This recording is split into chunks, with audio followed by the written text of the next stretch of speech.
You've been waiting for this since February 6th. Football season is almost here, and there's no better way to get closer to the game you love than with DraftKings 1 Week Fantasy Football. I play it all the time. Absolutely love it. To celebrate, DraftKings is hosting a $100,000 contest that is totally free to enter. And if you draft the perfect lineup, you can win $1 billion. That's with a B. With DraftKings, there are many ways to play. Choose between public contests with big cash prizes or private contests where you can compete against a group of your friends. DraftKings also has beginner and casual contests where you'll play against people of similar skill level. The best part is you get to draft a new team each week without any commitment. So get to DraftKings.com now and use the promo code REPLAY to play the DraftKings free Week 1 contest with $100,000 in total prizes. And if you draft the perfect lineup, you can win $1 billion. That's promo code REPLAY to play for your shot to win $1 billion Week 1. The contest totally free to enter. Why wouldn't you try? DraftKings, the game inside the game. Eligibility restrictions apply. See DraftKings.com for all the details. Football season's almost here, and DraftKings, the leader in one-week fantasy sports, is giving you a shot to be crowned the first-ever fantasy football billionaire. Draft the perfect lineup Week 1, and you could win $1 billion. Just use code REPLAY to play in DraftKings' free Week 1 contest with $100,000 in total guaranteed prizes. And if you draft the perfect lineup, you can win $1 billion. It's free. Why wouldn't you try? DraftKings.com. Code REPLAY. Eligibility restrictions apply. See DraftKings.com for details. We are back in better than ever. Good morning. Mike and Mike presented by Progressive Insurance. Our guests on the Shell Pennzoil Performance Line. College football is upon us, and that is just the tip of the iceberg on this full-scale football Friday. We've got LaMelo's Lambeau. We've got a Supreme Court justice in the judge's chambers. We've got Tiger Woods hitting a golf ball. Yes. What a morning to be alive, Golic. Let's do this. Whole lot of stuff going on. LaMelo and his Lambeau and his shoes. Yeah. We got a whole lot going on with him, huh? Listen. To be a junior in high school. And to get a Lamborghini for your 16th birthday, which is going to obscure the fact so many people, I think, are going to be so turned off by the notion of a 16-year-old driving a Lamborghini that they are going to miss the forest for the trees, which is that should have absolutely nothing to do with his college eligibility, and neither should the fact that he has a new shoe now in his likeness worth $395, of which he should get to keep the money if anyone buys it. Now, I don't know why anyone would buy it, but if you would buy it, he should be allowed to sell it. What you think and what the NCAA thinks could be two different things. We will see. I'm right and they're wrong. I know. Believe me, I spent 18 years of this. I know. You're right. You can't possibly tell me that you think that the fact that they are selling a shoe. I didn't say that I agree with it. I just said it's the rule. I don't like driving 55 miles an hour. Right. But if I get pulled over doing 65, I got to pay the fine. Okay? I'd love it to not be 55, and I love it when I'm in places when it's 65 or 70. So when are they going to change this? I don't know. And when are they going to take this ridiculous nonsense and change it? I don't know, because then it's going to open up. It's going to the thought process is what it opens up. What it opens up then to what kids will get offered to come to schools. And if it doesn't open up Pandora's box to just craziness, the wild, wild west of offering kids this kind of deal or that kind of deal. That's one of the things they're afraid of. So I don't know the answer. What do we carve out a little exception to the rule for 16-year-olds who have a shoe with their name on it? I mean, just think about it. Everybody says he has a brand. Anybody could do it. If you got money, you can make a shoe for your kid in high school and say he's got a shoe. That's the point. Yeah. Just because he has a shoe doesn't mean you have to buy it. Exactly. So he might sell 4 LaMelos. Right. Or he might sell 4,000 or 4 million. I don't know. The point is that's his business, and they're going all in on this reality. If you're wondering what this is about, this is all about their reality show. It started last night, right? It's on Facebook. I think it started last night. I remember watching the preview for it. They are something. LeVar is built for reality TV. Yes. There is no doubt about it. He is. And, I mean, the thing of it is that I remember, and it's obviously a totally different circumstance, but when Michael Sam was drafted by the then St. Louis Rams, and the Oprah network, the OWN network, was going to follow him around with camera crews, and everyone said, we can't do this. This is a terrible mistake. This will create an enormous distraction. The Lakers are welcoming the Ball family reality show. They're excited for Lonzo's reality show. And we've talked a lot about, obviously, LeVar, but listen, he can start a company. He can try and sell shoes. He can do all the things he's doing. And if there are consequences consequences that come with it, then you deal with those. If there's a ton of money that comes with it, then bravo. That's the whole thing of this, isn't it? I mean, at the end of the day, is to have that successful company. Obviously, he wants his kids to do well. That's number one. But to have this company do so well that he can put it in everybody's face and have somebody want to buy him and his kids or that company along with it. Well, I don't think we're ever going to get there, but they're certainly enjoying it along the way. He's taking his shot. They've got a reality show. It is what it is. Yeah. Whatever they want to do is certainly not my concern. But I will be very aggravated if LaMelo Ball is not allowed to play college basketball because his father made a shoe and put his name on it. That would strike me as a ridiculous application of a nonsensical rule. The only thing I would say to that is if you knew it may happen and you did it anyway, then I don't feel bad for anybody. Now, LeVar Ball, you say what you want about him, you'd be foolish not to think you check into something like this. You look at, because you saw his response, and we're going down this road, I guess. So his response was, if he can't play, he can't play. I don't care. He'll still work out and he'll still get better about if he's ineligible in going to college. I think that's just for show. I think you look into something. He even said maybe in a couple of years they'll have changed the rule. You can get drafted right out of high school. But if he's looked into it and this is any kind of an infraction and they continue to do it, then I don't want to hear the complaining. I don't want to hear it. Because it's against the rules and you're openly doing it. Now, from what I've read, there are loopholes and things to where this may not affect him. And as I said, while LeVar Ball, I get on him for being loud and saying some of the dumb things that he said. But as far as a company and wanting to run a company, and do his thing, hey, more power to him.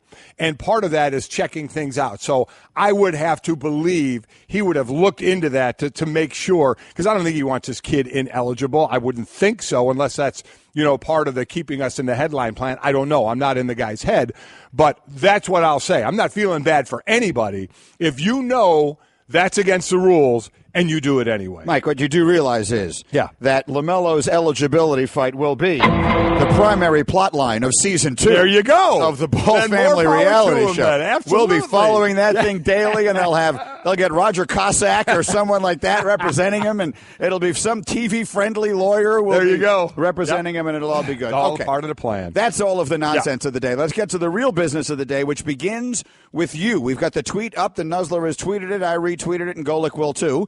And that is using the hashtag MyCFP, MYCFP. Mm-hmm.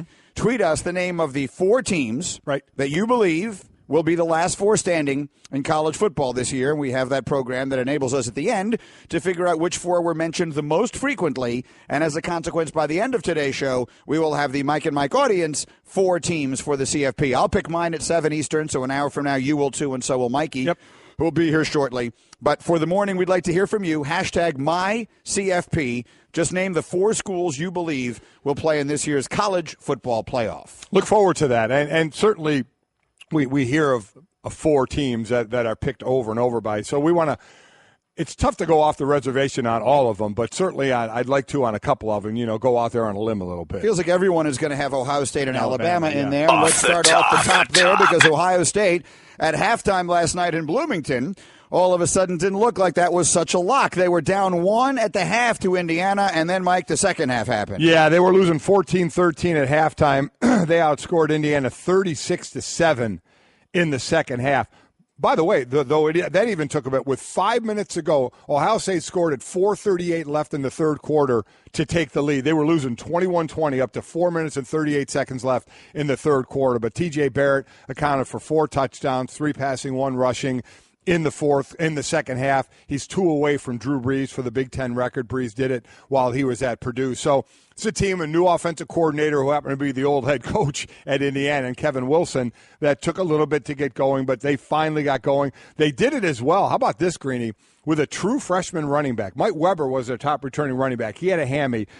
This kid, J.K. Robbins, who, by the way, is a true freshman. His senior year in high school, played 1 play, got hurt. Missed the entire year, comes to Ohio State, the running back Weber gets hurt. He's starting, but he was playing very well up to that point. He probably would have tossed some time anyway. Yeah. He ran for 181 yards, first true freshman to start at Ohio State in the beginning of the season since Maurice Claret. And he looked he's a short guy, but he's really, really stocky. He ran well. So Ohio State gets a season-opening win as college football is upon us, and the weekend continues tonight. 2 more top 10 teams are in action tonight. Mike, we will see Washington, which is number 8, and Wisconsin, number 9. Yeah, Wisconsin, there are those that are giving them, a bit of an edge in the Big Ten as well as they host Utah State. And then Washington travels to Rutgers. A lot of people forgetting, I think, about Washington. The darling of the Pac-12 seems to be USC this year. Washington and USC don't play this year. Remember, that was a bad game for Washington last year, even though they still got in. They got beat by that hot USC team coming to the end of the year. But Washington, we'll see if they can, under the radar, their way back in again on an easier schedule. Off the top. Right before the deadline expired. So today is September 1st, which means that yesterday was the last day for baseball teams to acquire players if they were going to be eligible for the postseason. And right under the wire, we had a major deal. The Astros acquiring Justin Verlander from the Tigers. Verlander, Mike, one of the great pitchers of his generation, has a lot of postseason experience, and he'll be eligible to pitch in the postseason for Houston. Yeah, and Houston, that staff before the break, basically in every major category, they were number 1 in baseball. Since the break, they have dropped, and Dallas Keuchel has been one of the reasons for that. Early on to before the break to after the break. Verlander, I mean, this second half so far, he's 5-2 with a 2.40 ERA. So that's and he's got a couple of years left. It's not a rental for a couple of months. He's got, I think Hembo said, 2 years after this year, 2 years and $56 million left. So that's a nice addition to the. And he had to approve it. He had a no trade, and he had 5-10, right? So he had to want to go there, and he did. What's great about baseball, and I heard Mo Egger, who was filling in for my son this morning, say it. Baseball has a July 31st trade deadline, and all the big trades happen in August. Right.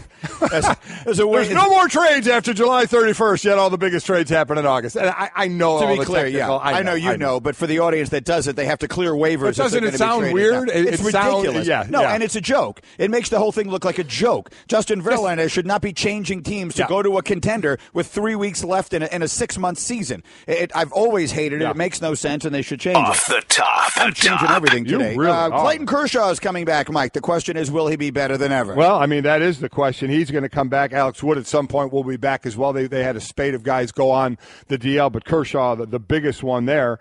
He's still, can he get back in the Cy Young race? That's going to be, obviously they want him pitching like he pitches and then to pitch well in the postseason. He's thrown 141 innings. Only one pitcher has ever won the Cy Young when pitching fewer than 170 innings, and that was Rick Sutcliffe. Back in 1984, he did that. So, listen, the bottom line, that's the big picture. The smaller picture, obviously, is Kershaw, or the immediate picture is hopefully he's back to what he can be. Off the top. And finally, tennis at the U.S. Open. Another scare for Roger Federer, but he survives, as does Rafa Nadal. Yeah, he gets his 80th U.S. Open match win. That puts him ahead of Andre Agassi. They were tied at 79. Jimmy Connors tops that list at 98.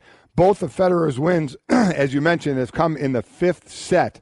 It's the first time in his career that he's won 5 setters in each of his first 2 matches at a major. Also just the 4th time he's needed a 5th set to win in the second round. The other 3 times he has not won. It happened in the Australian Open, the Wimbledon and French, and he did not win when that happened. Off the top. And that is Off the Top with us, Mike and Mike, on an extraordinarily busy Friday. We're presented by Progressive Insurance. Last year, over 3 million drivers switched to Progressive. Call it, click today, find out if you could save. Did you have anything else on the Ohio State game you wanted to do? One thing I'll say from Indiana side of it, obviously there was a lot on it for them. It was at Indiana, their head coach last year who resigned amidst the treatment of players. He could have had a bigger buyout. He took like $500,000 when it was like $11 million or half of that. So there was thought, is he admitting to that? And he left. Urban Meyer said he had done his own investigation on it and hired him at Ohio State. So there was that part of it.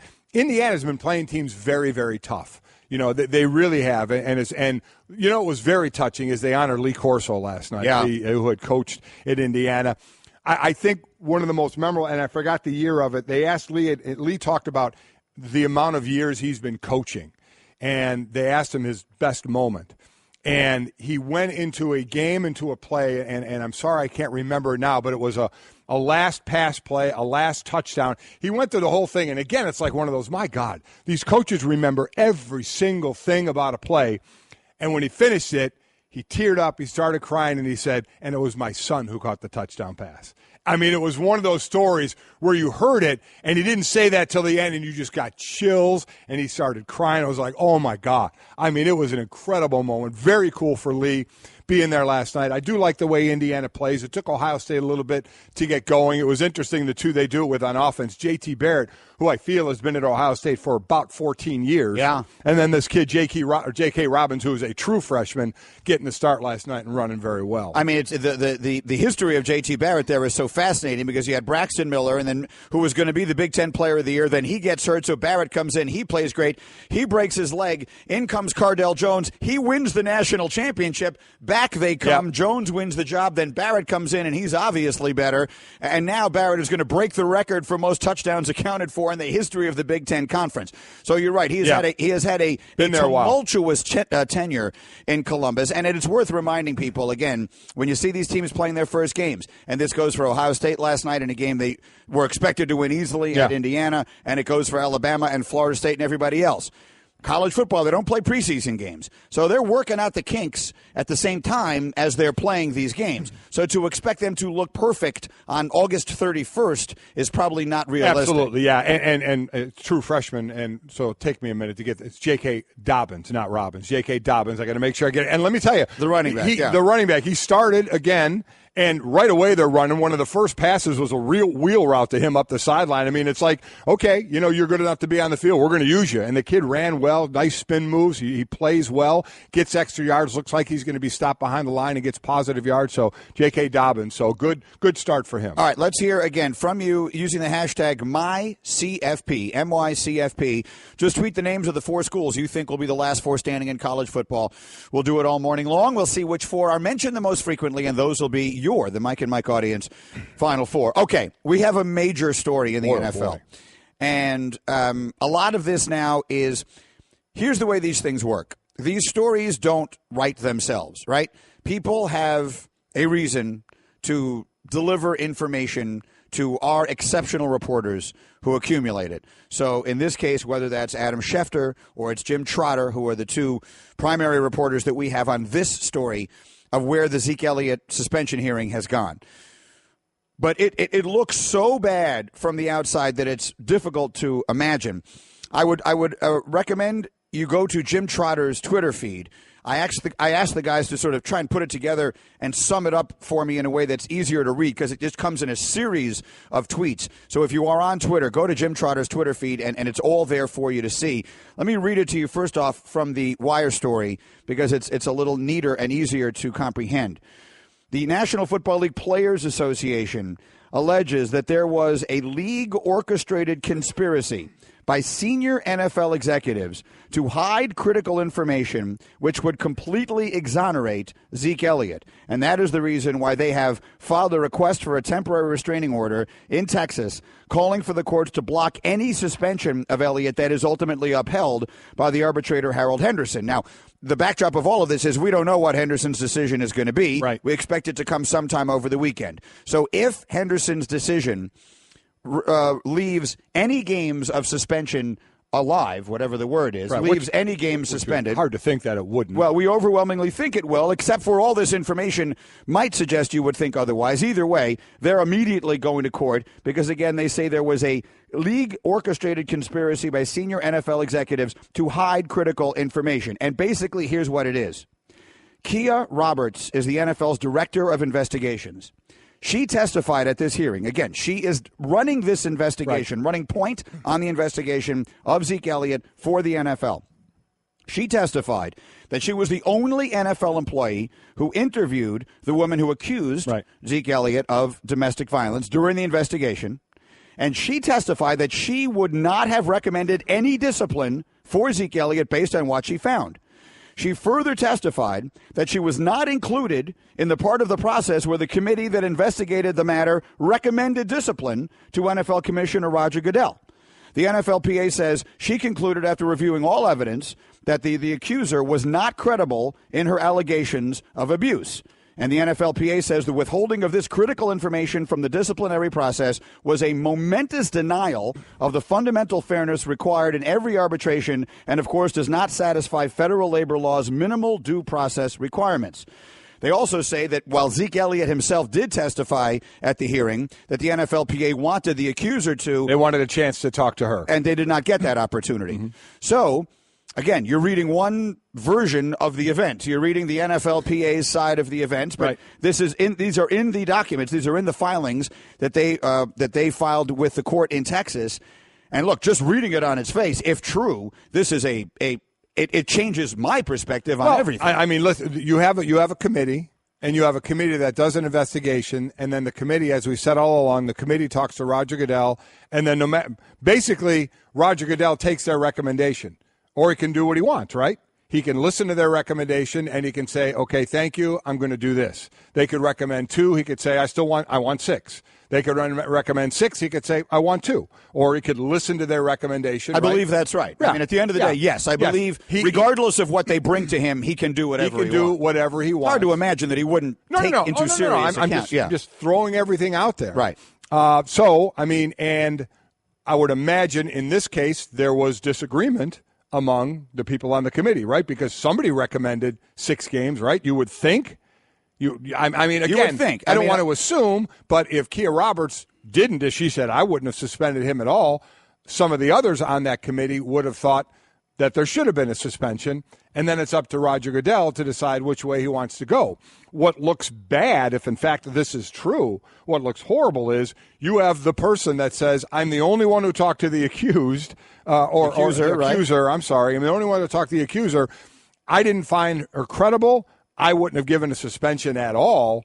And then you weren't in the room with the others when you were presenting this to Roger Goodell. If that is all true, that looks horrifically bad. Not to say that even if she was in the room, they gave all kind of information out there, and then Roger Goodell still was able to do what he said. And I'm sure from the NFL side that they will say, listen, this isn't about one witness. This is about an entire investigation about what we're going on.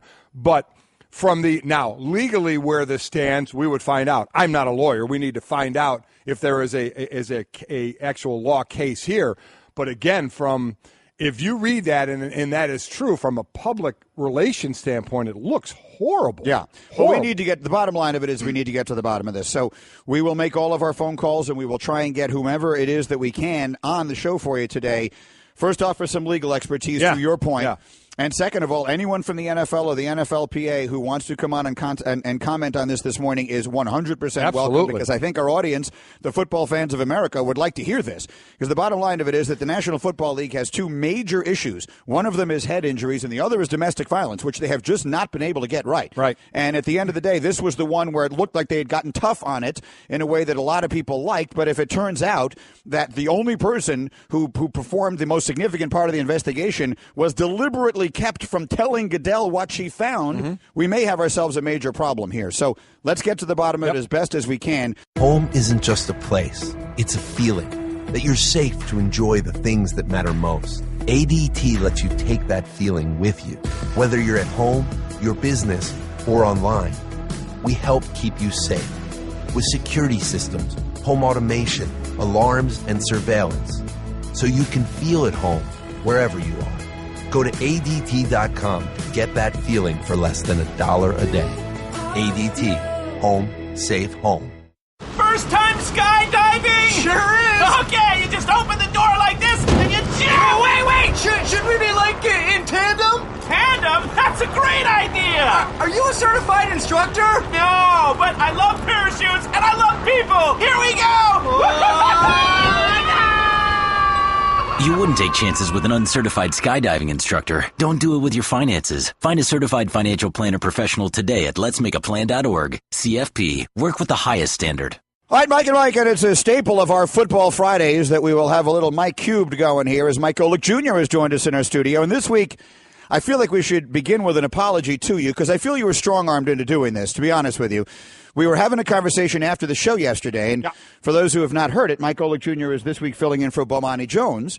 So instead of working at 4 in the morning, you're working at 4 in the afternoon. It's nice, man. It's nice. And wow. the assumption made by every member of this staff, with the exception of the one who shares your last name, was that you wouldn't come in and do your Friday morning 6:30 a.m. hit when you have the delightful 1 week opportunity to sleep in a little bit. And it was your father who said, "What are you talking about? Well, get him in here." How many days have you slept in this week? 4, right? Yeah, it's been nice. Get your butt up and come in and do your job, right? You're supposed to be at 6:30 on Friday mornings. You're on our show, right? Listen. Would that change?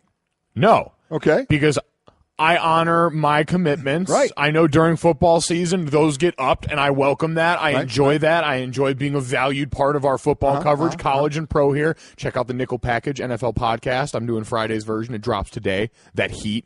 Anyway. I value my position in all this, but it was posed to me that, oh, yeah, if Junior has any loyalty, he'll come in. This ain't about loyalty. This is about me making sure that I can come in and remind you when you're wrong, because I've made a pretty good habit of coming in and checking you on here. So if you think you're going to strong-arm me into doing something, nah. I do this willingly and of my own accord. I'm not strong-arming you. I raised you to take care of your responsibilities. To me, that wasn't how it was phrased to me. To me, there was no question that you would be in today. And if you weren't, I would be disappointed and embarrassed to call you my son, and you would drop down to third on the list again of kids. I live at third on the list right now. Oh, most of this is just so I can go and wish our dog Tahoe a happy birthday after this. I'm going to go home and hang out with her today. Mike Golic Jr. is here with us. We're taking, again, your Twitter this morning, hashtag MyCFP. Just list the 4 schools that you believe will be the last 4 standing, the 4 teams that will make the college football playoff. Off the top of the next hour, the 3 of us will each make our picks, and at the end of the show today, we'll be able to calculate which 4 teams were mentioned most frequently amongst your Twitter, and we'll have the official Mike and Mike audience picks. But right now, we're in the middle of this discussion, and Mikey, you heard the end of it, of what the NFLPA is suggesting happened here. And so, look, there are 2 sides to every story, obviously. What seems to have happened, what the NFLPA clearly is saying, I'm trying to put this in as simple English as I can, and you guys help me if you think I'm not making it as clear as it can be made, that there was one person, one individual from the National Football League's investigative unit that interviewed the woman who accused Zeke Elliott of various instances of domestic violence. One woman who interviewed her, and she's the only one who did. That person, that woman, was not, that her recommendation after all of that was that she would not recommend that any discipline be levied towards Zeke Elliott, and that she was not able to meet with Goodell, that when the group went in and made the recommendations to Roger Goodell that they did, that she was not a part of that group. Now, the NFLPA is going to put in there, and of course that they did, the NFLPA makes it sound as though she was intentionally kept away from Goodell, which we certainly don't know that that's the case. We don't know exactly what their procedure is, but that she was not there when the recommendations were ultimately made. That's what the National Football League Players Association is suggesting, and thus they are ready to file a temporary restraining order if Henderson holds up any part of Zeke Elliott's suspension. Guys, what do we think? If that part becomes true, because what I read yesterday, and I'd like to go back and confirm it before I say it with absolute certainty, but that idea was that testimony was still included in the 160-page document that was between Kia Roberts and the accuser. The accuser, right, was included in that 160-page document that we've all heard enough about at this point. And if the NFL is going to use that and its presence there as a basis for saying, no, we took that testimony into account, not directly, but into account. But if the NFLPA and the people they've got on their side can prove that she was intentionally kept out of all this stuff, that's a death blow in all of this for the NFL. It is, and that's the crux of this, right? Because let's just say she was led into the meeting with the other committee members and Roger Goodell, and she told Roger, I don't think he should be suspended. The others could have said, we do, and he still could have been suspended. Yeah. It would have just been one of 4 or 5, however many voices were in there giving their opinion on the case. So that's why when you get a group, the group doesn't have to all agree on everything. They give their findings. Roger Goodell makes his decision. So the worst, I agree with you. If they prove she was intentionally kept out of that to not tell Roger Goodell that, I don't think he should be suspended at all. That's the public relations nightmare, and then we get into a legal part where we need legal help to find out if that carries anything. Specifically from Jim Trotter's Twitter feed, the claim in the court petition filed on behalf of Zeke Elliott is that, quote, there was a deliberate decision to keep Roberts, the co-lead investigator, out of this critical meeting with the advisors as part of the overall conspiracy to conceal her conclusions from the commissioner, the player, the union, and the Cowboys. Now, that would then bring up the question, why in the world would the National Football Football League want to put together a conspiracy to suspend one of their most popular players. Yeah. You have to sort of suspend your disbelief if you don't think that makes sense. That was the part of the Brady part that I never really fully understood. Why anyone thought that Roger Goodell thought the best thing that could ever happen to the league was to suspend Tom Brady 4 games for deflating footballs. In this case, it is sensible to think the league has an interest in coming down hard on a domestic violence case, whether it's Zeke Elliott or the last guy on a roster, to publicly put forth a statement of getting tough on domestic violence where they have been perceived, and I think correctly so, not to be nearly tough enough in the past. That part doesn't – I'm not suggesting they did it. I'm suggesting that part of it does not stretch credibility. No, and that's the part of it that to me made sense a long time ago when we came off of, I believe it was Josh Brown and the gross mishandling of that situation with the New York Giants, which I think feeds into a lot of this in the way you mentioned.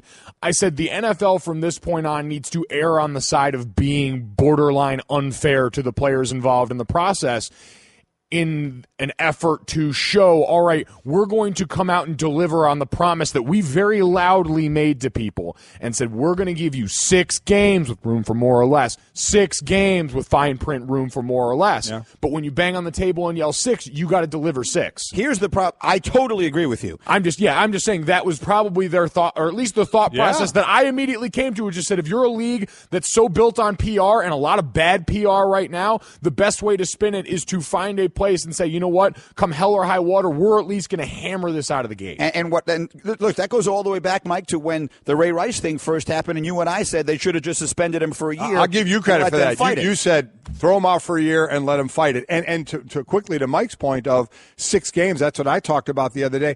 How many examples did we give of 4? Them? 4 examples of where they went less than 6 games. And I said, just give 6, just what you're saying. Just make it 6. Stick with 6. Don't start, because as soon as you start going down, I mean, that gives everybody room for interpretation on what's going on.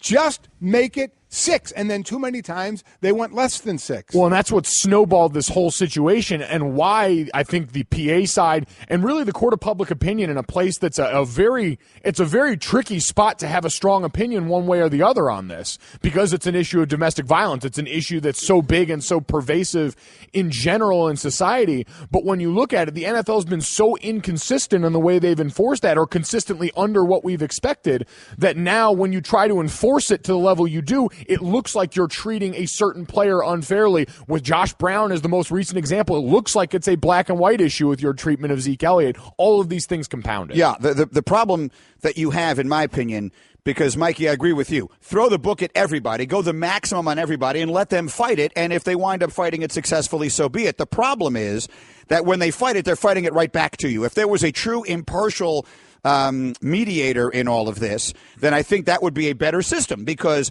the NFL could say, listen, our findings are he's getting suspended for 6 games. The NFLPA could fight it, put it in front of a truly impartial person, and let that person make the decision. Both sides can just say, well, just say, look, we did what we thought was right. Whatever the impartial advisor. But now they come right back to the NFL, or their hand-chosen, their hand-selected person in Harold Henderson, so it doesn't appear to have any fairness connected to it, and that's why all of a sudden it winds up in court, which is where it seems this thing is destined to go. And then that's my question going forward, because I don't know the law like this. Is this something that goes to court, or is this something that is just looks PR horrible for the NFL, or is it something that procedurally a court can actually step in and say, all right, NFL, you're wrong, and legally you're wrong, or is the court going to say, hey, you guys dealt with this in the CBA. You may not like the way they went about their business, but that's your guys' business. I have no idea. Well, we just remember everything I've seen, at least proceedings-wise, seems to mimic Deflategate, depending on how the ruling comes back on the actual suspension. If it's larger than the fine, what the NFLPA is comfortable with, it sounds like they're prepared to do a lot of the same things mechanically we saw with Deflategate. They're going directly to court if he gets any games, and that means I believe at this point the overwhelming likelihood is we're going to start the NFL season with another instance of a very high-profile player on the field pending a court ruling, which they could do without at this point. The NFL would be a lot better served not having that. Mike Golic Jr. is here with the Straight Talk, brought to you by Straight Talk Wireless, best phones, best networks, no contracts. Ton of Twitter reaction to this subject. Please keep that coming. Again, we'll also make our final 4 picks as the morning continues. Sports fans anywhere can earn a nationally recognized degree from Penn State online. Whether you're starting or finishing your degree, study where and when it's convenient for you. Choose from more than 125 programs to become a top prospect in your field and advance your career. Learn more at worldcampusinfo.com. Penn State World Campus, a world of possibilities, online. Visit worldcampusinfo.com today. That's worldcampusinfo.com. Twitter reaction, 1-800-Flowers.com Twitter feed. This is from Andy, and here's one that, look, I'm trying to be as fair as I can on all sides of this. Andy tweets, I'm tired of the NFL trying to be the law. They look horrible doing it. Let the law be the law, and the NFL should just focus on playing games and safety. The problem with that, Andy, on a day like this, it's easy to say that. The problem with that is when the legal system essentially does nothing with Ray Rice. I mean, what Ray Rice got from the legal system was, it wasn't actually nothing, but it was akin to nothing. Right. If the NFL just said, well, they didn't do anything, so we won't do anything, now the world stops and spinning on its axis. So they can't win and they can't lose. They get crushed the other way. They're really in kind of a no-win situation. So their thought is, after making certainly mistakes with it, and hopefully, we'll see if they're still doing it or not, coming down hard on that. It should have happened right in the beginning. And again, like most companies, your job isn't to fix what domestic violence problems. That's not what you were in business for. But you have to. Now they're trying to deal with it, though. They're trying to deal with it, and they're failing at times dealing with it. So, like you have said with the Ray Rice, and like Mike, you and I have said, man, just you got to just lay down a number and stick with it. And if you're gonna go down, you just go down swinging, saying, listen, we think we found evidence here. We think this is horrible. It's going to be 6 games. You want to fight it, you go ahead and fight it. Once you start playing to the court of public reaction, your job is to show everyone how wrong you think it is. It's not to fix the problem. It's to show them how bad you believe this thing is, how bad whatever you're punishing is to that outside world. Because I remember we talked, I think Dominique might have made this point on your guys' show about how a long time ago when Goodell got this power, it was because the players were sick and tired of other players making the guys around the league look bad by issues that weren't necessarily always punished by the law, but at least created a stain. And why were players feeling that heat? Because it had to come from somewhere, so it probably was coming from the fans who were looking at it saying, wow, look at this league full of bad guys. And so all that response, all that comes back to, this is a response to what they're getting from the outside. Now, it may be too much of a response. You can say the NFL's got a responsibility to look at this and understand who they are in all of this and adjust that role accordingly as far as crime and punishment. But that train left the station a long time ago. I think at the end of the day, Green, I had not agreed with this previously, but I think to where they are and how everything now, again, things end up in court because the NFLPA feels they do things wrong, and D. Smith is a litigator at heart. So, I mean, court is a place he's used to, but they seem to feel the league gives them reasons to go to court. That I lean to you. I mean, to your, and I think most people's side of this, have an independent arbitrator. Have just, you know what? We're laying down the law hard. NFLPA, we think that's too hard. Go to somebody not associated with either and let them decide. And at least both sides can say, listen, we have done our job. We have done what we needed to do. Yes, let's make that Straight Talk. Brought to you by Straight Talk Wireless. Best phones, best networks, no contracts. Your thoughts? Yeah, I would just say in that vein, actually, I completely forgot what I was going to say. Well, there you go. I'm sure it'll come back to you. I'll make a point. It'll come back to you, which is baseball did this. And the most famous case of it ever was Ryan Braun. Right? So baseball went after Ryan Braun. The union defended him. Backed him. They backed him. He won on a technicality with an independent arbitrator. And I argued the next day, I don't think baseball came out of that looking bad. I mean, people were saying this is a terrible loss for Bud Selig and baseball. I didn't think so. They went after him. They did what they thought was right. And if you put an independent person in there making that decision, and I've many times said I think it should be Jay Billis.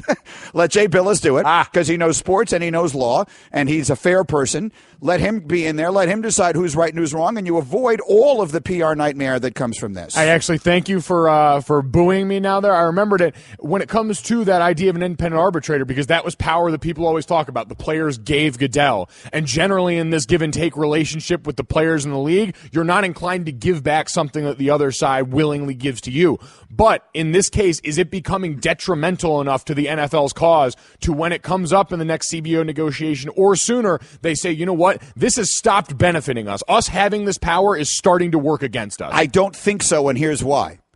They just gave Roger Goodell a 5-year contract extension. I think they think it's working just fine. And I agree with you, but Mike's to that point, I understand that. You say, I wouldn't want to give up the power. I'd love to have the power to have it, but if it keeps being one thing after another where it's just maybe not working for you, man, you wonder, should we change this? Straight Talk Wireless, nationwide coverage on America's largest and most dependable 4G LTE networks. All right, we'll continue with our reaction to this and yours. I have a ton of Twitter on it.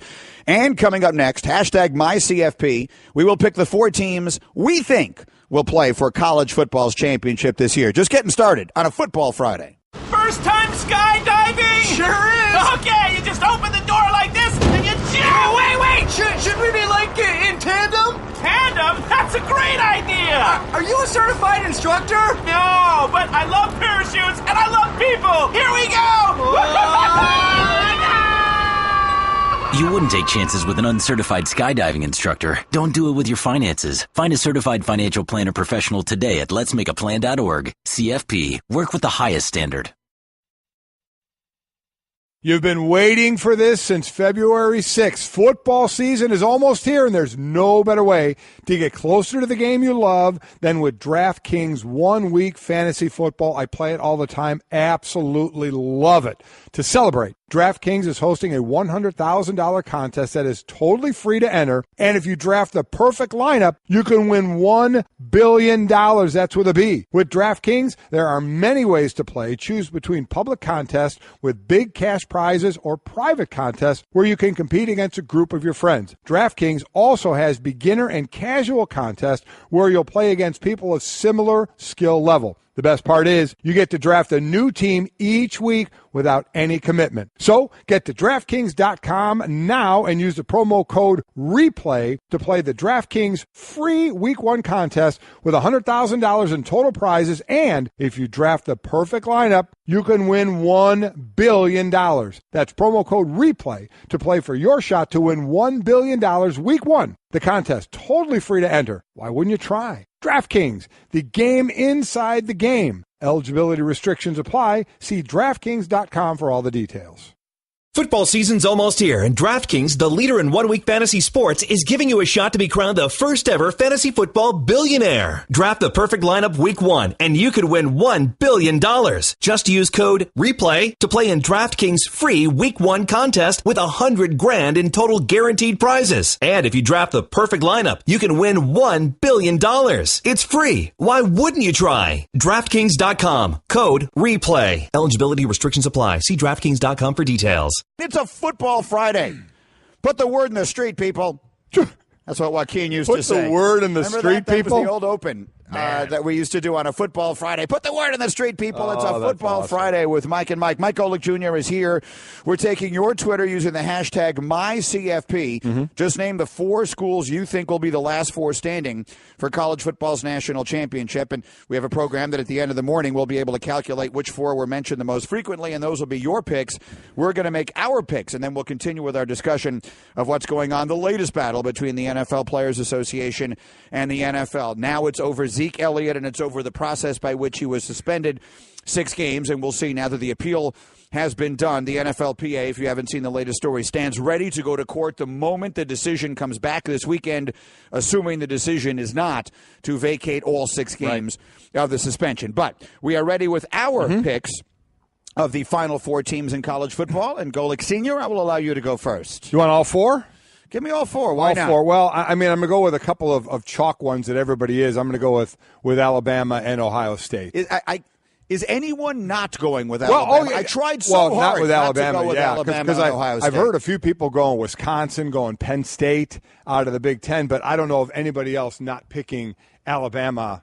You know, because usually the SEC is getting in. And coming out of the SEC, one you could justify because you always look at the college football playoff every year, and I think outside, with the exception of 1 year, we've always tended to have a team that was preseason somewhere in the teen ranking-wise. I think as low as 12, which if you look there right now and you want to draft just off that, Auburn checks in at number 12 with an interesting situation. You bring back Cameron Petaway, that running back situation, a decent O-line, and add Jared Stidham at quarterback. They'll have a competent thrower there, presumably all season, and all of a sudden they start to look like a more viable option if you're looking for that reach outside of the top 10. But that's a tough place to go early on. I mean, that's what most are definitely saying, that's the challenge that Bama may have will be that Auburn the game Iron right Bowl. Before, obviously, the SEC championship game. So I'm going to go. And this week against Florida State. Absolutely. So I'm going Bama. I'm going Ohio State.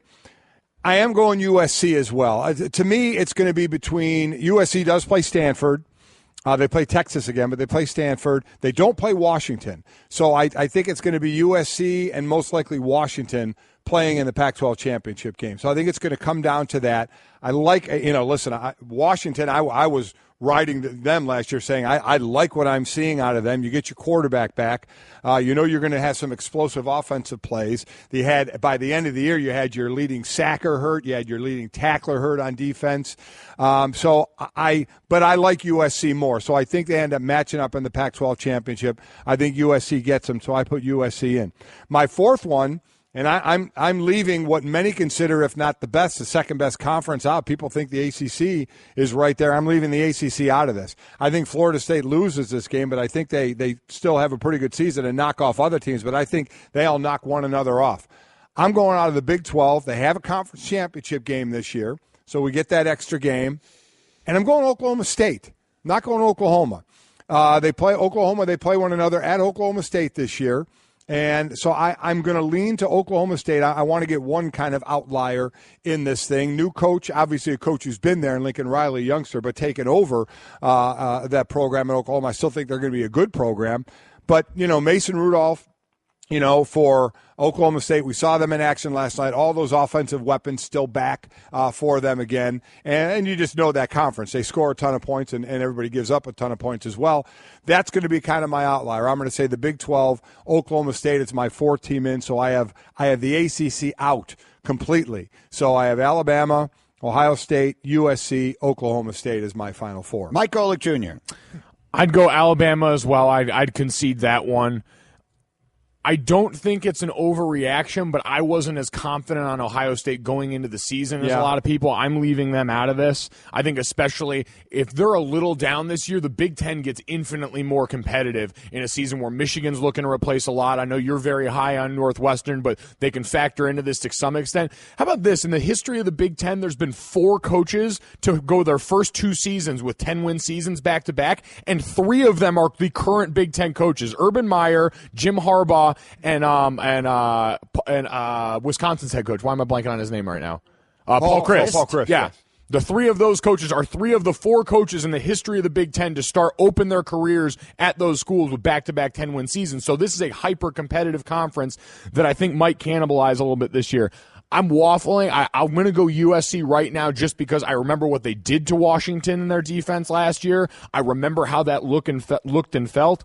And then I go Oklahoma and Florida State. I think Florida State and Alabama, one of those teams is going to be able to survive a loss, particularly Florida State, just because I don't know if Clemson's ready to be the team everyone thinks they're going to be. You're replacing your top rusher, receiver, and quarterback on offense. And I know they've done that in the past, losing Taj Boyd, who rewrote the record book before Deshaun Watson got on campus. But, man, there's a difference between that and the guy that finished inside the top 3 of the Heisman voting twice to end his career and ultimately got you over the hump. To me, there's just something else. There's a different level with that. So if I'm looking at this, you're leaving the Big Ten out? Yes. Okay. I'm leaving the ACC out. He's leaving the Big Ten out. Here's the thing. What I always do with this stuff, and it probably isn't the right way to do it, is I just look at when you have the big teams in each conference, who's got the games at home this year. So that was what led me to USC. Now, Washington on their side of the conference, they don't play each other, as you both pointed out, during the regular year. Washington has its schedule, and it is what it is. Yeah. USC, though, they get their what would project to be their 2 toughest games on their side of the bracket, which is Stanford and UCLA, both of those at home. Right. They do go to Notre Dame, the traditional game there. That's one of the road games. But I love USC. I love Sam Darnold. He's my future quarterback. It's going to look great in Jets green. Did you see the guy at the Jet game wearing the Darnold jersey? He had a Sam Darnold jersey with the number 14 made up. Wow. That poor kid. He had to be watching some of those preseason games like, please, God, no. I know. Listen, he could just stay. Peyton did it. But so I will take USC. You have to take Alabama. I think we're contractually obligated to take Alabama. It's just very difficult not to take Alabama. Yeah, to try and it's Patriot-esque. They get the benefit of the doubt. Yeah, right? it's exactly right. And they could survive a loss this weekend because of the respect that their conference gets. Right. The SEC champion is going to get into the Final Four. It feels almost impossible to imagine. Unless you have some crazy year where they have 2 losses and then you have or 3. Chance. Alabama might be the one team, or the SEC might be the one conference, depending on how it plays we haven't had a 2-loss team in the playoff yet. So you're right. If anyone's going to stretch that limit, it's going to be the SEC. So I will put Alabama in. Mikey, I wanted to go with you on questioning Ohio State because I do believe that the conference is that good. Look at Penn State, how good they are. Look at Wisconsin, how good they project to be. Again, people will accuse me of just homer bias. Northwestern's a better football team than people recognize. And obviously Michigan, which I think Harbaugh has them back at a level where they don't totally rebuild. They just reload. Right. But Ohio State has a lot of those games at home again this year. So I couldn't find a pick I liked better, so I did go with Ohio State. And then finally, Mike, I agreed with you. I went with Oklahoma State just based upon who's we have the same games at home. Yeah. Well, look, I don't believe Florida State can lose a second game and survive an Alabama loss. I believe the loser of Alabama-Florida, this is why I wouldn't play these games. And I know everyone yells at me, and everyone says I have no courage and I don't understand how players think. I get it. I don't understand how players think. But the reality is players are wrong. You want the best path to get into the college football championship game? Do what Washington did last year. It worked for them. Or do what Ohio State did and be able to absorb not going to a conference title because you played such a tough team. I mean, the team that you're picking is quite literally the one that undermines your argument just because they got in off their strength of schedule. We can talk about strength of schedule. That was strength of playing Oklahoma on the road. Exactly. Totally agree with you, but here's what you have to – here's the bet I'm making on myself going in. I'm going to bet on myself winning my conference, and I'm going to bet that if I don't play anybody early, and I'm going to not lose more games than other teams in my conference. Look, they tripped up last year. They lost the game at Penn State. They probably shouldn't have lost. Now, Penn State turned out to be a really good team, and that win was the beginning of what propelled Penn State to a great second half of their season. One way or another, I'm going to take Florida State out of this because I think that it's jammed up, and their game with Clemson is on the road. So they have to go to Clemson. They do get the U at home, which a lot of people like. They do get Louisville at home. I like the U, too. I'm interested to see what they do. A lot of people are picking the U, but, boy, the U has got tough road games. Yeah, they do. But, man, I love what's going on down there. Tough road games, new quarterback, but you bring back all 3 of those freshmen that were starting for you at linebackers. Yeah. Woo. Wow. So it's a disaster scenario. Golic and I have the same 4 teams. It really is. Ohio State, job, USC, guys. Alabama, and Oklahoma State. Keep yours coming. Again, use the hashtag MyCFP. Just the 4 schools you think will be there, and Patrick will continue to update that as the morning continues. We're Mike and Mike. We're presented by Progressive Insurance. Pick from a range of coverage options with the Name Your Price tool to find a price that works for you. Back to what is our – oh, go ahead, Mike. Oh, no, I had one more note just because I thought of this in the way that we always talk about it. I think it might have been you guys talking about that, how the Patriots sort of set the standard in the NFL and how the Patriots have gone to that model of doing a lot of practices against other teams that seems to be starting to get picked up now during training camps, those practices with the team you're getting ready to play that week. What has Alabama been doing week 1 of the last however many seasons? Playing huge teams. They've been going out and they've been playing huge teams. What was Nick Saban really vocal about this offseason? Now, you could maybe you could argue in a different world, but you guys love Occam's razor, and the simplest solution is usually the most correct one. Nick Saban and Alabama see value and understand what it means to go out and beat a team handily the way they have the last few seasons in that first game of the season and set a strong tone with the committee, with everyone else around college football to resonate out there. So if the best team, the one that's been in the college football playoff every year, has found some sort of success through this method, I'm inclined to believe that's more than likely going to become a trend. And look what Ohio State last year, starting out with Oklahoma, and that win, we know what that did for them. And going this out year, and playing, this year they play Indiana, and now they're going to go play Oklahoma. I mean, so the first 2, and IU has been playing teams tough, and they were beating them 21-20 until 5 minutes ago in the third. Now they go play at home against Oklahoma in that home-and-home series. So I'm with you. These top coaches with their top teams are saying, we're going to play them right off the bat. We're going to show you that we can do this, and that will pay off for them. Because the best time to lose a big game is early in the season. Yep. That's what I think they're counting on. Yeah. I think they're counting on having their cake and eating it too. If we win, they'll remember the win. Yeah. And if we lose, forget it. they'll say, you know what, that was early in the season. But again, unless you get blown out. I'll go back to Occam's razor, which is until I see a team with a 2 in the loss column get into this thing, I'm going to assume you can't do it. Right? There have been 12 teams that have gotten into this playoff. It's such a small sample size. It is. And the committee turns over, so you don't know that it'll always be the same. So they are kind of shooting at a moving target, which is not the best way, I think, to do this. They haven't given – if I'm a coach, I think I'm frustrated. Mikey, tell me if you agree with this. If I'm a coach, I'm a little frustrated that you haven't told me exactly what it is I'm trying to accomplish. Do you know what I mean? Like, give me the goals. All right, here's what we're taking. This is what we want. We want to see a good schedule. We will take into account strength of schedule. We will take into account the eye test. We will take into account who you played, who you didn't play, quality losses, all that kind of stuff.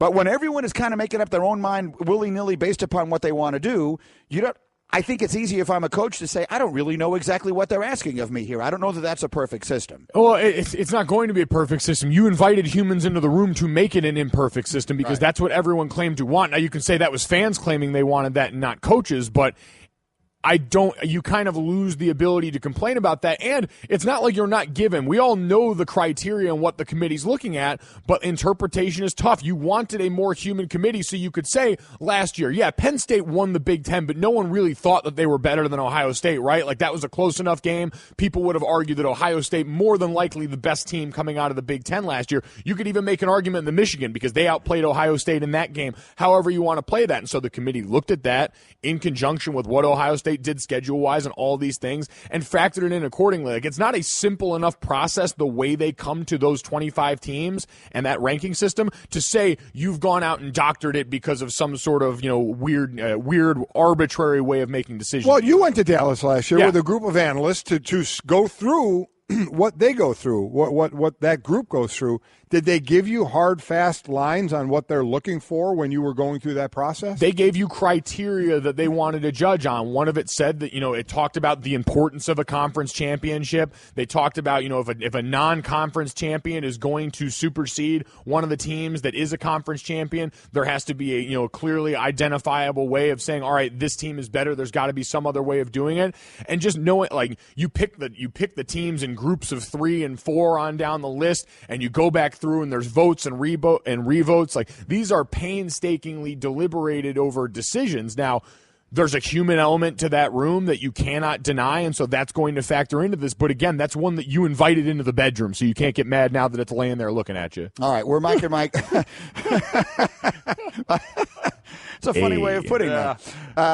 Mike Golic Jr. in with us here. And again, keep your tweets coming all morning long using the hashtag MyCFP. Top story today, once again, the National Football League Players Association stands in the same position that we frequently find them, ready to go to court with the NFL over what they perceive to be unfair treatment of one of their players. In this case, the court petition filed on behalf of Zeke Elliott with claims, according to Jim Trotter on his timeline, that neither the commissioner nor his 4 advisors were informed that the co-lead investigator, and again, according to our information, the only investigator who actually spoke to Zeke Elliott's accuser, that Goodell and his advisors were never informed that she, the investigator, recommended no suspension because of a lack of credibility and evidence to support her claims. When one advisor asked what conclusions the investigator had drawn from evidence gathered, Lisa Friel, again, this is Lisa Friel, this is not the woman who was doing the investigating, but this is Lisa Friel who's in charge of the department, evaded answering directly, only admitting that she had concluded that one of the 5 claimed incidents was not credible. The petition claims that Friel did not reveal the conclusion that all of the allegations were not credible and could not be supported, and instead gave the impression that the other allegations were found to be credible. Here's where they start using wording that, of course, is very much meant to skew the discussion. There was also a deliberate decision to keep Roberts, the investigator who did the contact with the accuser. There was a deliberate decision to keep her out of this critical meeting with the advisors as part of an overall conspiracy to conceal her conclusions from the commissioner, the player, the union, and the Cowboys. This obviously is the kind of stuff that you put into something when you're taking it to court, and you want to make it sound like the other side has some vast conspiracy against right. you. Yeah, when you're using the words deliberate and conspiracy, you are throwing the dart out there. You're going to have to. if they do go to court, going to have to prove that, correct? And from the NFL side, the NFL is basically saying that, hey, this case isn't built on one witness. This case is built on all the investigation that went on, and that's where then we got recommendations from those people to come to the conclusion. So that's going to be their answer to this. And again, I have no idea where something like that goes in court, because when you say, conspiracy and you say deliberately did something, is then the onus going to be on the PA to prove it, right? This is so that let's take this. Let's say there's still a suspension and they go to court. This is when we're going to need to get some legal people on here to say, okay, what happens now?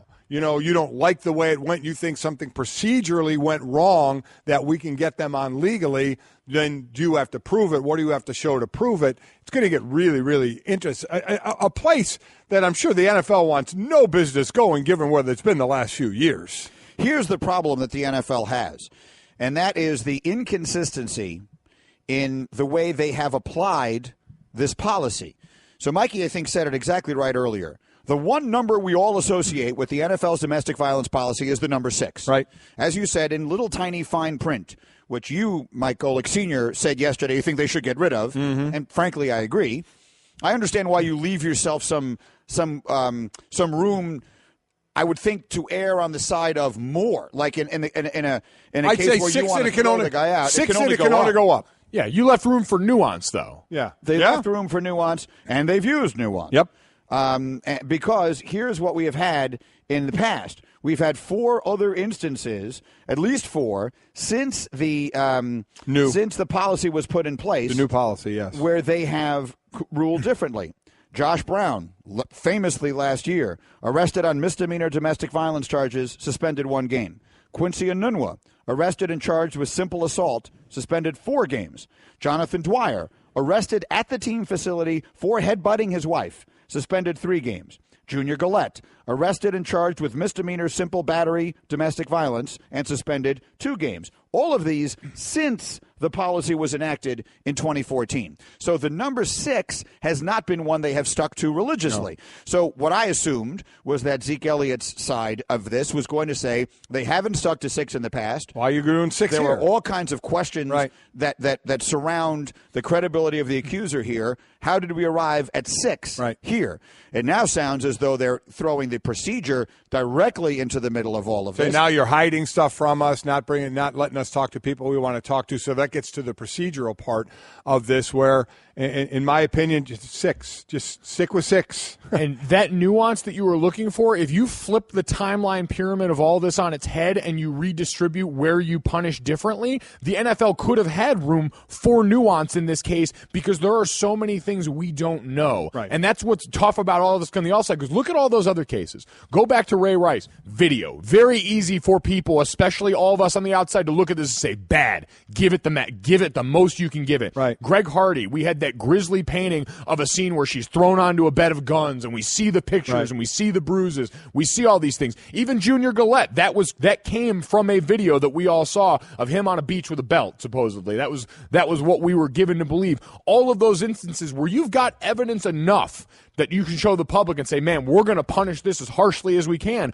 so that when you finally get to a place like this where there seems to be such a dispute about what actually went on and what's the specifics of all this case, that you could apply some of this nuance, it's too late and you've painted yourself into a corner. And I'll tell you who, let me actually pause on that thought. There's one person in particular who I think finds himself in a central position in all of this, and it'll be fascinating to see which way he goes. I'll tell you who that is coming up in a minute. I'll also remind you we have a college football doubleheader tomorrow, and it doesn't get better than this. You got Florida, Michigan, followed by Alabama, Florida State. It's presented by Dr. Pepper and Goodyear. Coverage starts 2:30 Eastern on ESPN Radio, ESPNradio.com, and on the ESPN app. We got great football headed your way. Home isn't just a place. It's a feeling that you're safe to enjoy the things that matter most. ADT lets you take that feeling with you. Whether you're at home, your business, or online, we help keep you safe. With security systems, home automation, alarms, and surveillance, so you can feel at home wherever you are. Go to ADT.com to get that feeling for less than $1 a day. ADT. Home, safe home. First time skydiving? Sure is. Okay, you just open the door like this and you jump. Wait. Should we be like in tandem? Tandem? That's a great idea! Are you a certified instructor? No, but I love parachutes and I love people! Here we go! You wouldn't take chances with an uncertified skydiving instructor. Don't do it with your finances. Find a certified financial planner professional today at letsmakeaplan.org. CFP. Work with the highest standard. All right, we are Mike and Mike Golic Jr. is here in our studio. Quickly, before I move on to where I plan to go, do we need to address whatever this debate the two of you are having? I'm sitting here trying to put together a segment. The two of you are yelling at each other. I said I'm trying on a new, I'm breaking in a new pair of underwear, and it's a little uncomfortable until this pair gets to know me.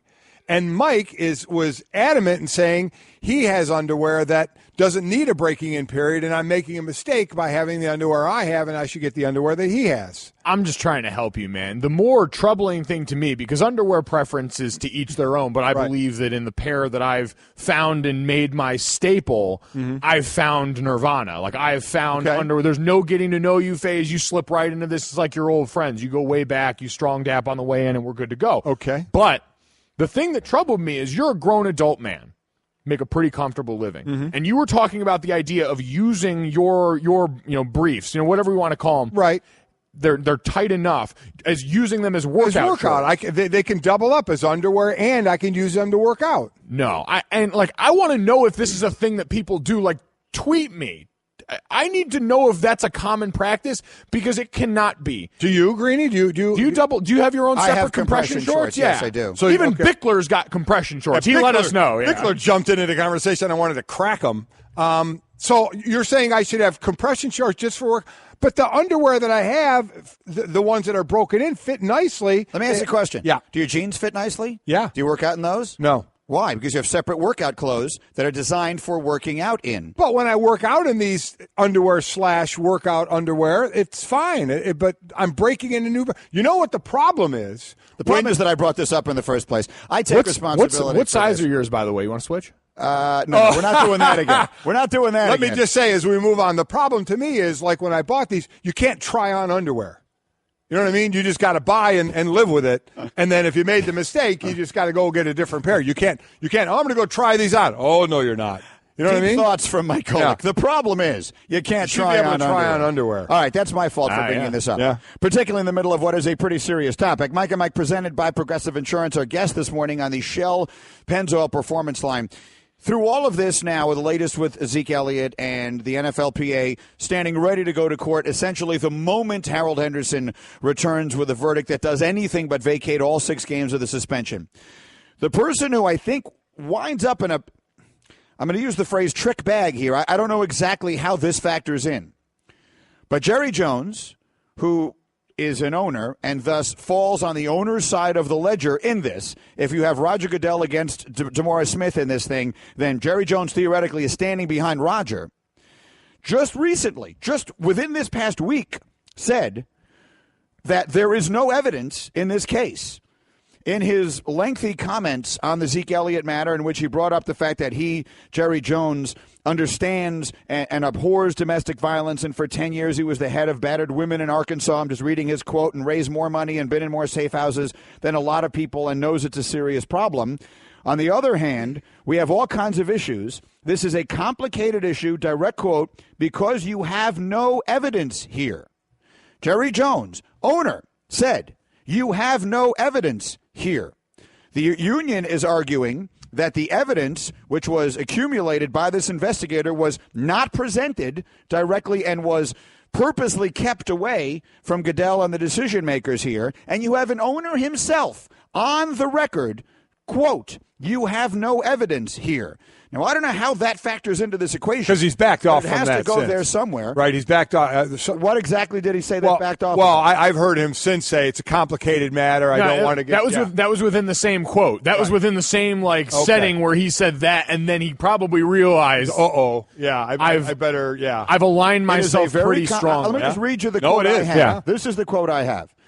Where we are today and what we're trying to be relative to addressing it in the league, it has all kinds of issues, and it should. It's a very complicated issue because you have no evidence here. That's all I want to say about it. but it creates quite a convoluted approach by Zeke's representatives and by the league that I really hate as a focus of all of our attention. I do, even though others would say that the issue needs this kind of focus and you're using the NFL for visibility. I mean, to me, that's just directly saying the National Football League needs to stand strong against domestic violence. In this particular case, there's no evidence against Zeke, and that makes it kind of convoluted and difficult. That's what it sounds to me like Jerry Jones is saying. Yeah, it's. So if that's an owner saying that, again, we need a lawyer to come on and tell us whether that makes any difference or not. Let's break this down, I guess, as simple as terms as we can all understand. What are we talking about here? Are we talking about just something that will look embarrassing to the NFL if it is true that Kia Roberts was not not brought into this final meeting and wasn't allowed to give her findings to the commissioner, and she didn't think there should have been any suspension? Was she deliberately kept out of that? Okay, that's certainly a question that is true, looks awful. Then you go to the legal side. Is there something legally wrong with that? From the legal side of it, who's in the right or in the wrong here? From the public opinion side of this, if in fact the NFL did this, and again, they're going to say, listen, this whole case is not based on one witness. It's based on all the investigation that we did, and that's all well and good. But if it can be proven that you kept that person out, that you didn't have that person meet with Roger Goodell, and that person said there should be no suspension, it looks horrifically bad. But I guess that's where I get to the simple question. It looks horrible. Is it legally damning to the league, or is it just another, black eye to the league, unfortunately, where they've got nailed in a few of these public relation things? This is the crazy part to me, is what just a common sense flub that would seem to be, because you're right. Agree. The easy defense in what you're saying, if she is involved in the proceedings, is to say, now, you would still get blowback because she's the one person who interviewed the accuser. But you could just say, we listened to her. But you would say, she was in on the process, and in conjunction with the other information we received, you at least don't have this idea of a sort of mass cover-up that now, excluded just her by pushing her on the outside, knowing that this, and again, the NFL, having just dealt very publicly with something legally, understands what will usually come out and what will not. That would seem like such a gross just disaster as far as a common sense understanding of PR and the way all of this works. There's going to be a crux of one disagreement, because I'm getting notes from the assignment desk now that are telling me that the NFL can argue that that Robert's opinion, again, she's the investigator who interviewed the accuser, that her opinion was known, but that the NFL allowed its 4-person committee, based on the long report, to recommend punishment for Goodell. But specifically in the court petition, it contradicts that. Right. What the union is saying directly contradicts that Lisa Friel, when she presented all of the evidence, evaded answering that directly and gave the impression that the other allegations, that only one of the 5 were not credible, and that the other allegations were found to be credible, and that the one investigator was deliberately kept out of the room. That could turn into a, he said, she said. So those are the two things in direct contrast here, though. One is saying that these were deemed credible, all but one, and the other side is saying that you just tried to avoid this information. Exactly. Tried to keep her off. He said, so, and who's in the room with Roger Goodell? Was she supposed to be in the room? Is she part of that group in the room? Is a different group in the room? This is all the stuff I don't know, but it gets down to exactly, Greeny, what you said. So we're going to have another he said situation. All right. We will try and get some legal expertise on this for you. And again, we have all of our notes and our phone calls out to the people at the NFL and the people at the NFLPA. And hopefully we'll be able to advance this for you as we continue. Meanwhile, we have next question next. And then Reese Davis and Brian Billick and Ed Cunningham and more this morning. Sports fans anywhere can earn a nationally recognized degree from Penn State. Online. Whether you're starting or finishing your degree, study where and when it's convenient for you. Choose from more than 125 programs to become a top prospect in your field and advance your career. Learn more at worldcampusinfo.com. Penn State World Campus, a world of possibilities. Online. Visit worldcampusinfo.com today. That's worldcampusinfo.com. I'm looking at some of the Twitter again on the Zeke Elliott business. We have people questioning everything. We have people suggesting the problem with this is Curtis. The problem with the Elliott case is, unlike other cases, the police didn't charge him with any crime. The NFL won't win here. The bottom line of it is, I believe, and Michael McCann was on Twitter talking about this. I just saw his tweet, and again, we're seeking our own independence, the wrong word, but our own legal analyst on this. It sounds like Michael McCann is suggesting that despite whatever inconsistency this might pose as far as the public is concerned, that at the end of the day, this is all up to Goodell. That the power of Article 46 of the collective bargaining agreement states that regardless of what anyone else says, Roger Goodell has the ability, has the right, has the purview to make this decision however he sees fit. That's Michael McCann's argument. That's why I brought this up and wondered, because as we try and funnel this thing down so we don't keep it being very complicated, I agree with Junior here, Greeny. What you said the last time about the he said, where that's the fundamental question, what you brought up before. And then also what I brought up is what can happen legally. Is this something that if the NFL did do this, does it just look embarrassing to them? But legally, there's nothing you can do. And Article 46 CBA always seems to be something that the NFL can go to and say, we've got this, he's got the power. You may not like the way we came to that decision, but this is our decision. Again, I said unless legally you can find something procedurally that they did wrong where they went in court, and we're getting people to say that they're not going to be able to. That's kind of what I thought, where it's going to be, looks bad for the NFL. They're going to get ripped by everybody. They're in a no-win situation anyway, but they have done things to deserve to be ripped at times, no doubt about it. But even if they do something that's deemed good, they get ripped for it. But they'll get ripped here. But legally, I don't know if they're in a bad spot. You wonder if just because of the subject matter, because it's not deflated football, it's not anything else. This is domestic violence, the most serious issue, alongside head trauma, and probably more so that the league has to deal with, or the very, equal footing. These are two of the most grave things the NFL is dealing with. Can you look bad enough in the way that you proceeded this to where you cave a bit? Because I'm with you. What did we see through all the legal proceedings, through everything in the year-plus long drama with Deflategate, is that it ended up coming down to that Article 46, that ultimately, and that's why Tom Brady ended up sitting that was 4 the games. Fight. It wasn't even about how long did we stop talking about what went on the field, and it was about Article 46. Exactly. So if it comes down to that again, you wind up in the same place. You just wonder if because of the subject matter, the NFL gets pushed into conceding because maybe they're so wrong on it. And I don't listen. The union, do what you're doing. I mean, you fight it. I mean, this is a lot of times for the union the only place, because of the situation they're in, that they can fight is to take things to court, over and over and over again. Some you win, some you lose, but this is kind of the only way they can come. And by pointing these things out, I don't know, Greeny, do we get to the point where the NFL just says, you know what, it's just not worth us having all this power with what's going on? I don't think so. I'll take the under on that. I think they're going to keep the power, and listen, if they want the power, the players ain't going to be able to hold out long enough for it. And as a player, I wouldn't, because to me, you're talking about 2,000, and I said this 1,000 times. You're talking about 2,000. This affects 20 or 30. If I'm a lineman like you or I was, and I'm out there picketing, that's not what I'm holding on. I'm not missing game checks for that. There are other things that are going to be more important to me than whether Roger Goodell has the power. Now, in situations like this, it all explodes and you say, this looks horrible. But in the big picture, as one of 2,000 people, and I'm one of those players, I said, this isn't where I choose to lose my game check, especially if the league really wants to dig in and say, we love having this power. We're going to keep this power. If they have that mentality, they're not losing this power. We'll see where it all winds up. Again, we'll continue to look for answers in this. I'm seeing what a lot of different people with legal backgrounds are tweeting right now. So let's compile those guys. Let's put together Will Kane, Michael McCann, and Andrew Brandt, and all those guys who understand the matter better than we do, and we'll read all those for you off the top of the hour. In the meantime, let's get into the next question here. It is brought to you by Indeed.com. Post your next job opening on the world's #1 job site. Let's go through as many of these as we can quickly. Junior, better chance of starting week 1, Andrew Luck, Aaron Donald, or Zeke Elliott? Oh, my gosh. Aaron Donald, just because I think that's the least complicated situation. Eventually, when you start facing the idea of missing game checks, even if it's for markedly less, it makes the decision pretty easy. Pretty much they have said if he isn't in like now that he would miss game 1. But I would agree. I don't think Luck's playing. I think Zeke will still be suspended.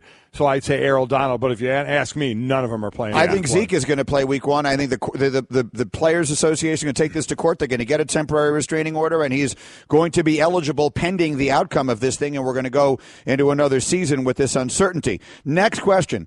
Having your week 1 starting quarterback play in the 4th preseason game is blank. Not the thing to do. I know where you're looking on that one. Well, the Jets played Josh McCown yesterday, and he got hurt. He came back in the game, but for a minute there, he looked hurt. Even to the point where you have a rookie quarterback starting in Cleveland to where you would want a guy to get all the reps he can. He didn't play, and Deshaun Kaiser didn't play in the 4th preseason game. My starter would not be, a quarterback would be nowhere near the 4th preseason game. Yeah, you don't want him near the try-hard Olympics, because as a guy that was out there in the try-hard Olympics, you don't want your starter anywhere near that, what's going on out there. A bunch of guys going 100 miles an hour playing for their football lives. You live that. Yeah, Caroline Wozniacki being upset. Next question. With the favoritism Maria Sharapova is getting at the U.S. Open is blank. Well, I mean, I'm going to go to you first. I mean, Sharapova got, center court? Yes, her matches have all been on center court. And Wozniacki, who's a 5th seed, not? Correct. She was playing in a different court, and the reality of it is, Maria Sharapova, that stuff is not done based upon seeding. That stuff is done based upon how many people want to watch her play.